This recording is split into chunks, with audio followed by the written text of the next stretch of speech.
मेरे प्रिय साथियों नमस्कार। नीरज आईएएस एकेडमी के इस यूट्यूब प्लेटफॉर्म में आप सभी का बहुत बहुत स्वागत है। आज हम सभी इस वीडियो के माध्यम से क्लास 10 का जो मैथ पढ़ रहे थे उसके अंतर्गत उसका अध्याय 12 उसका नाम है वृत्तों से संबंधित क्षेत्रफल, उसके बारे में कुछ जानकारियाँ इकट्ठा करेंगे और उसके बाद उसके प्रश्नवाली जैसे 12.1, 2, 3 जो भी प्रश्नवाली उसके अंतर्गत दिया होगा उसमें निहित प्रश्नों का हम लोग अध्ययन करेंगे। तो आइए इसमें कुछ महत्वपूर्ण तथ्यों को लिखें हम लोग। इसमें हेडिंग दे रहे हैं कि महत्वपूर्ण तथ्य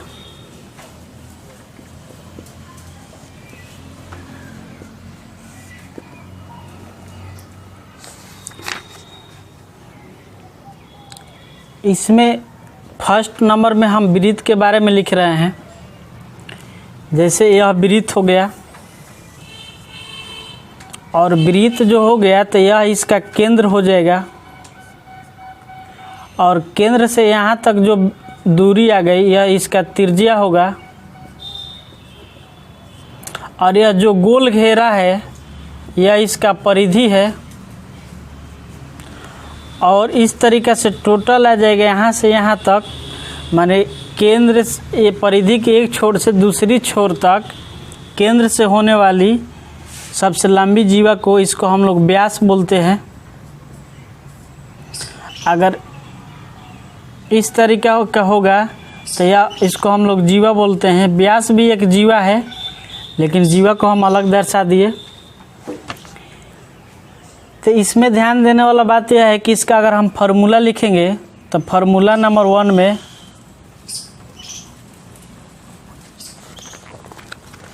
वृत्त का क्षेत्रफल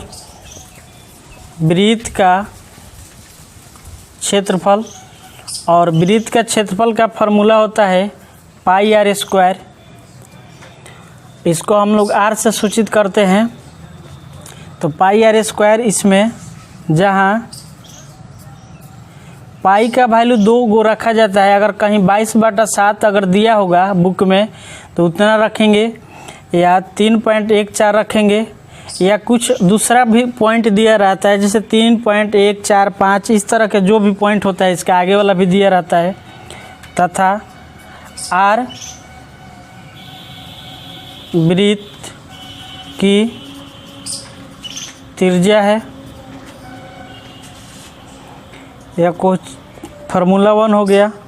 और 2 में हम लिख रहे हैं कि वृत्त की परिधि। तो वृत्त की परिधि बराबर होता है 2 पाई आर। 2 पाई आर जो हो गया इसमें भी आर त्रिज्या है और इसका थर्ड पॉइंट होता है वृत्त का व्यास। वृत्त का व्यास जो होता है उसको हम लोग डी से सूचित करते हैं और इसका वैल्यू होता है फार्मूला 2r जिसमें r जो है वृत्त की त्रिज्या है। इसके बाद हम लोग का नेक्स्ट पॉइंट है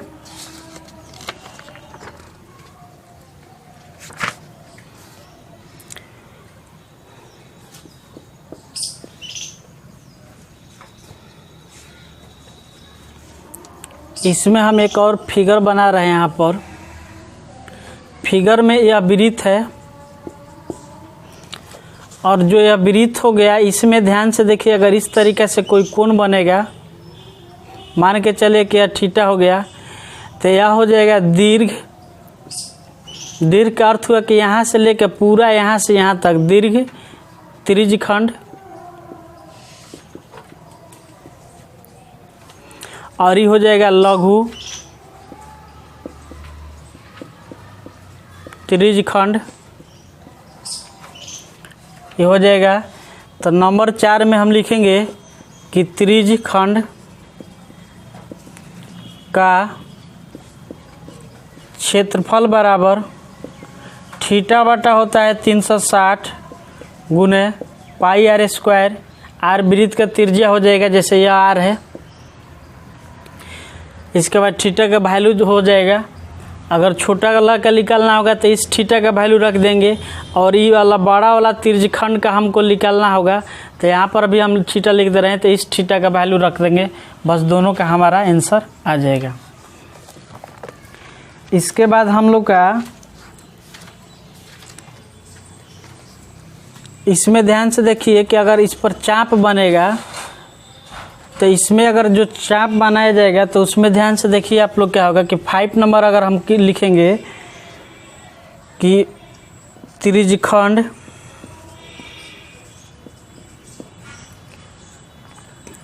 के चाप की लंबाई, तो त्रिज्यखंड का चाप की जो लंबाई होगा वो क्या होगा थीटा बटा 360 गुने 2 पाई आर।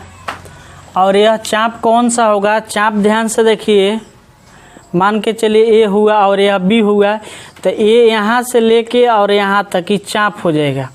यहाँ से लेके यहाँ तक लघु त्रिज्यखंड का चाप होगा, और जो दीर्घ त्रिज्यखंड का है उसका चाप होगा यहाँ से लेके पूरा इधर से लेके ये जितना दिया हुआ है यहाँ तक।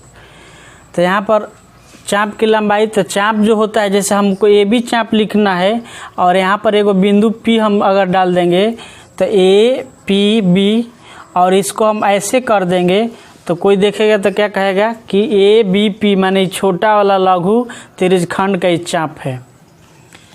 इसके बाद हम लोग का यहाँ तक हो गया।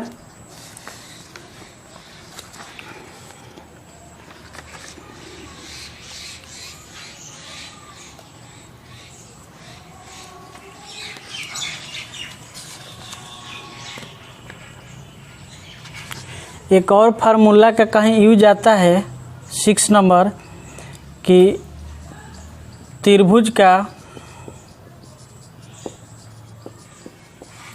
क्षेत्रफल बराबर 1/2 साइन थीटा आर स्क्वायर। इस फार्मूला का भी कहीं कहीं यूज होता है, तो आप लोग इसको भी याद रखिएगा।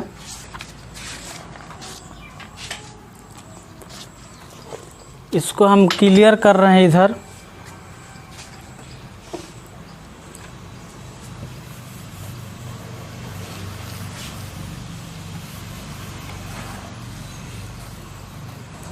इसका नेक्स्ट पॉइंट एक और हम वृत्त बना रहे हैं इसमें, और इस वृत्त में देखने वाला बात यह है कि यह अगर इसका केंद्र हो जाएगा तो यहाँ से यहाँ तक अगर इसमें हमारा यह थीटा हो जाएगा, तो यह जो पॉइंट आएगा इसको हम लोग बोलेंगे कि लघु वृत्तखंड। यह लघु वृत्तखंड हो गया। और एक जो ये बड़ा वाला बच रहा है यह हो जाएगा दीर्घ वृत्तखंड। तो इसमें ध्यान से देखने वाला बात है कि लघु वृत्त जो खंड होगा वह यहाँ से लेके पूरा यहाँ तक होगा। ये वाला लघु वृत्तखंड हो गया। लेकिन दीर्घ वृत्तखंड जब कहेगा तो यहाँ से लेकर इस तरह गोल जाते हुए पूरा यहाँ से लेके यहाँ तक होगा, माने इधर वाला भाग, इतना भाग हो जाएगा। यह हो जाएगा दीर्घ वृत्तखंड, और नीचे वाला जो छोटा है यह लघु वृत्तखंड होगा। लेकिन जब हमको लघु वृत्तखंड का क्षेत्रफल निकालना होगा तो इसमें हम एक 7 नंबर क्वेश्चन में फार्मूला में लिख रहे हैं कि लघु वृत्तखंड का क्षेत्रफल। तो इसका जब हमको क्षेत्रफल निकालना होगा तो क्या निकालेंगे, त्रिज्यखंड का क्षेत्रफल। यह जो त्रिज्या दिया हुआ है त्रिज्यखंड, इसका क्षेत्रफल मान के चलिए इसका ओ, इसका ए और इसका बी हो गया। तो इसमें लिखेंगे क्या कि त्रिज्यखंड ओ ए बी का क्षेत्रफल माइनस त्रिभुज ओ ए बी का क्षेत्रफल, त्रिभुज ओ ए बी का क्षेत्रफल। तो इस तरीके से जब हम घटा देंगे तो लघु वृत्तखंड का क्षेत्रफल आ जाएगा। इसके बाद अगर दीर्घ वृत्तखंड का निकालना होगा तो हम लिख रहे हैं कि दीर्घ वृत्तखंड का क्षेत्रफल। तो इतना निकालना होगा तो हम क्या लिखेंगे कि वृत्त का क्षेत्रफल, वृत्त का क्षेत्रफल माइनस लघु वृत्तखंड का क्षेत्रफल। इसको हम अगर घटा देंगे तो हम लोग का क्या हो जाएगा, दीर्घ वृत्तखंड का क्षेत्रफल आ जाएगा। इसके बाद हम लोग का इसमें नेक्स्ट पॉइंट आ रहा है, कुछ और फार्मूला है उसको हम लिख रहे हैं, इसको क्लियर करके।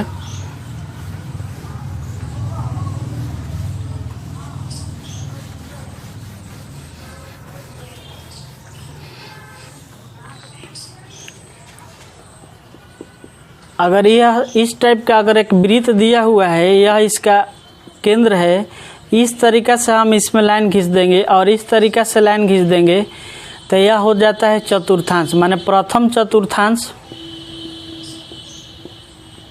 मान के चलिए कि दूसरा चतुर्थांश हो गया और यह हो जाएगा तीसरा चतुर्थांश और यह चौथा चतुर्थांश। तो हम लोग का एक फार्मूला होता है कि चतुर्थांश का क्षेत्रफल। तो आप लोग को जानकारी होगा कि एक बिंदु पर 360 डिग्री का कोण बनता है, उसको हम लंबवत काट देंगे तो यह 90 डिग्री का कोण बन जाएगा। तो 90 डिग्री का कोण बन जाएगा तो इसका हम लोग फार्मूला में लिखते हैं 1/4 पाई आर स्क्वायर। और यह आता है कहाँ से, यह 90 हो गया माने थीटा, और नीचे होता है कितना, थीटा बटा 360 गुना पाई आर स्क्वायर। तो इसको काट के 1/4 पाई आर स्क्वायर लिख दिया जाता है। इस तरीके से अगर हमको एगो चतुर्थांश का क्षेत्रफल जानकारी है, आप पूरा त्रिभुज का क्षेत्रफल, वृत्त का क्षेत्रफल पूछेगा तो क्या करेंगे, हम 4 से गुना कर देंगे तो उसका आ जाएगा, क्योंकि इसमें 4 से गुना करेंगे, ये दोनों 4 खत्म, तो पाई आर स्क्वायर क्या हो जाएगा, वृत्त का क्षेत्रफल हो जाएगा। इसके बाद कुछ और पॉइंट इसमें देख रहे हैं हम।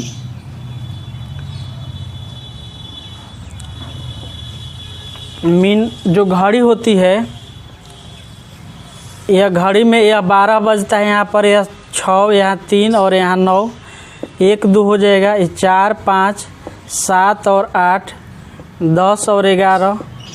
तो ध्यान देने वाला बात है कि यह एक बिंदु है और बिंदु पर 360 डिग्री का कोण बनता है। बिंदु यह है, बिंदु पर आप सभी जानते होंगे कि 360 का कोण बनता है। अगर मिनट का यह सुई है तो मिनट का सुई अगर 12 से लेके पूरा इधर से पूरा घूम के यहाँ पर आ जाएगी तो वह कितना डिग्री का कोण बनाएगी, 360 डिग्री का। तो यहाँ पर ध्यान से देखिए कि मिनट का सुई द्वारा, मिनट का सुई 1 घंटा में कितना डिग्री, 360 डिग्री का कोण बनाती है या बनाता है। हो गया। लेकिन अगर वहीं कहा देगा कि 1 मिनट में, तो 1 घंटा में 60 मिनट होता है, तो 60 मिनट में 360 डिग्री का बन रहा है, तो हम लिख देंगे क्या कि 1 मिनट में कितना डिग्री का बनेगा, 360 बटा 6, तो घर कट के कितना हो जाएगा, 6 डिग्री हो जाएगा। इस तरीके से अगर घंटा का जो सुई होता है, तो घंटा का सुई क्या होता है कि 1 घंटा में 12 से 1 बजेगा, तो 12 से जब 1 बजेगा तो यहाँ से लेकर यहाँ आएगा, माने 12 से इसके बीच में, तो इसके बीच के दूरी कितना है, 5 मिनट का है, और 1 मिनट में 6 डिग्री का कोण बनना है, तो 1 घंटा में कितना बनेगा, घंटा के सुई द्वारा 6 मिनट का। इसके बाद हम लोग का इसी में नेक्स्ट कुछ पॉइंट है, उसको हम इसको मिटा कर लिख रहे हैं।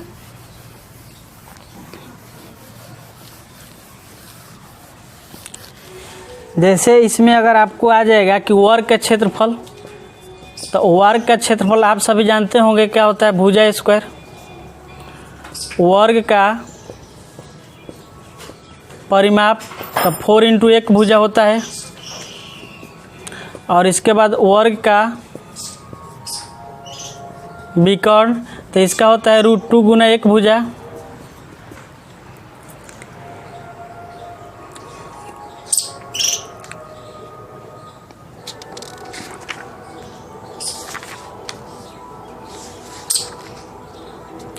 इसमें एक और पॉइंट है, 11 नंबर हुआ, 12 नंबर कि अर्ध वृत्त का क्षेत्रफल 1/2 पाई आर स्क्वायर होता है। और अर्धवृत्त की परिधि।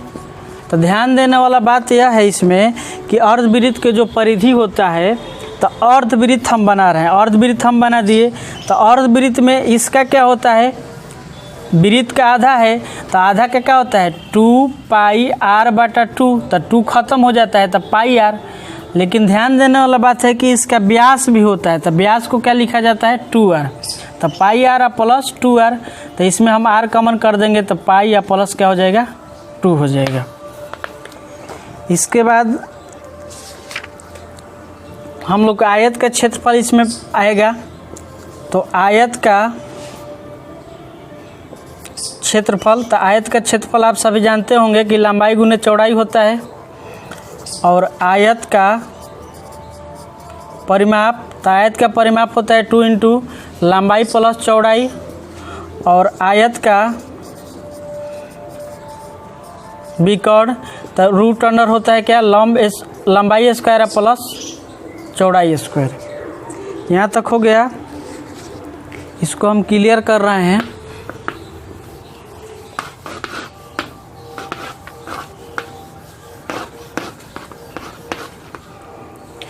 एक हम लोग का और होता है कि समबाहु त्रिभुज का क्षेत्रफल, तो इसका फार्मूला है तो √3/4 गुना भुजा स्क्वायर। और इसका ऊंचाई का फार्मूला होता है, लेकिन इसमें हम लोग का उसका काम नहीं है।